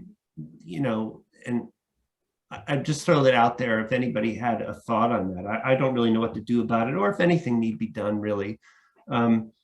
I don't want to, I certainly don't want to get into any kind of, you know, back and forth. It's probably just better to let people speak. Well, you know, so here's the story from our perspective. We're done with 15 Main Street and their Connells or Canals or however that's pronounced. They got their demolition permit. They can do whatever they want. Right. They went through their 9 months. They weren't harmed in any way. They got their permit. They're now free to go. Do I think that the demolition of the historic Newton Homestead is a great thing for Southborough? No, I do not. But that's my personal opinion. You know, what can I say? Can I add that when we were first meeting with the people downtown that would be affected by the district, the thing that Kate and I tried to convey over and over again is there's no downside to this. There's no downside at all to the historic district. I just wonder if, for instance, you know, Ben talked, I was very interested in his talk about educational purposes and walking tours and story maps and all this stuff. And it actually meshes exceptionally well with some points that I've heard on Board of Selectmen calls about their desire to sort of. And it's in hand. I mean, it's in hand, but via the Historical Society, because we have money to do it. So I think it's like, I'm so kind of excited by it. And I just want to, I just wonder if there's any sort of outreach we should do, you know, in the coming couple of weeks, just to get as many people to sort of understand what it means and what the possibilities are. Like, you know, I don't know if Mr. Stivers is still on the call. I think he might be. I would think all the BOS members would be absolutely thrilled with that aspect of it, among others, you know, and I hope that, I hope we get it. I think we're going to get it. We, meaning the town. And when the town of Southborough does get this sort of designation, and there are 352 towns in Massachusetts, and there's 1,700 districts, and we don't have one yet. How is this possible? It will elevate the whole town, I think. That's exactly right. Now is the time, and you know, the time is now. And so I mean, I want to seize it. And once we get it, again, we, as every citizen of this town, we should really strive to sort of make some hay out of it in a very positive way that makes people like the you know, person that spoke out against it feel good. You know, I want them to feel good about it, and ultimately, I want them to go, oh, I'm kind of glad and I'm happy and I'm proud, even if my house that was part of one of the slides is gone. Okay, that's fine. But I hope someday, I mean, I really mean this quite sincerely. I hope one day to, you know, run across that homeowner and have them say, yeah, it's pretty good, you know? Well, that's definitely not what they expressed this evening. And well, I think overly optimistic on that account as well. But who knows? I could be wrong. But in any event, we will run with it. And again, as these folks are able to opt out with a simple notified letter, which doesn't affect the integrity of the district, I'm sure it'll be a very few people. The votes generally by this stage are pretty pro forma. So I don't anticipate seeing any huge problem.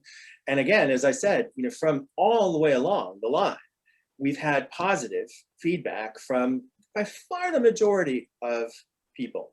I think this objection has a lot more to do with the downtown zoning district than it does with the National Register as being some sort of additional overlay. We've said again and again, that's not the case. It has no legal basis and the homeowner can opt out. So I think we've done as much as we can do with this, and you know, we've done our best here, and I think that's all we can do. Yeah, I just like I said, I look forward to us. I look forward to, you know, and exuding our PR role of historic preservationists, and getting back into Heritage Day and doing, you know, our activities and promotions and graveyard tours and all the things that we used to do before COVID came along. So yeah, you know, I think this has been a bit of a negative PR patch, which has been very disheartening to me, and I know you as well. However, that being said, I think, you know, everything seems, all, you know, stations go. We have the money in the Historical Society to start laying out this tour. We're going to develop the prototype of this. I've already been working on it with Patty Fiore of the placards. We've looked at various materials and things. We have a sample text. John Del Pascoli has indicated that he will be the interested first party and will also help fund it. He will also put it on private land, which will give us a, you know, an easy way to have people come and look at it as a prototype for, you know, various places in town when they go to the Board of Selectmen and say, hey, do you agree with putting these up around? So I think, you know, I think all things are go. I think, you know, I think all things are go. So. Okay. Now I will entertain a motion to adjourn. I motion that we adjourn. Rebecca Deans Rowe motions. Do I hear a second? I'll second. Right. I You get a second. In small meetings like this, I get to second.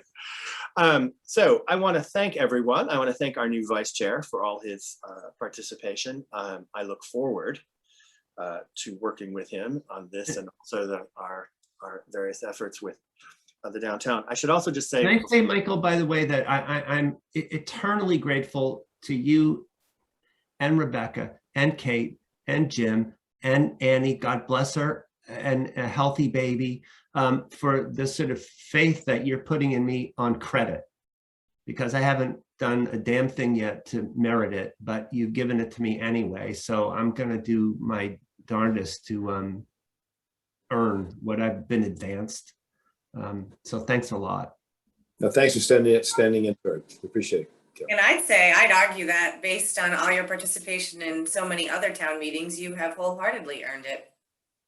not to mention his wife is now an advisory. So this is a very political family. There may be a new dynasty forming here in Southborough. All right, folks, on that, we are adjourned. Good night. Yeah. God bless. Godspeed. Stay safe. Wear your mask. Do everything you're supposed to do. And I'll see you back here on the, whatever day, on the 30th of August at 6 p.m. Thanks, everyone. Cheers all. Bye. Hi, Joe.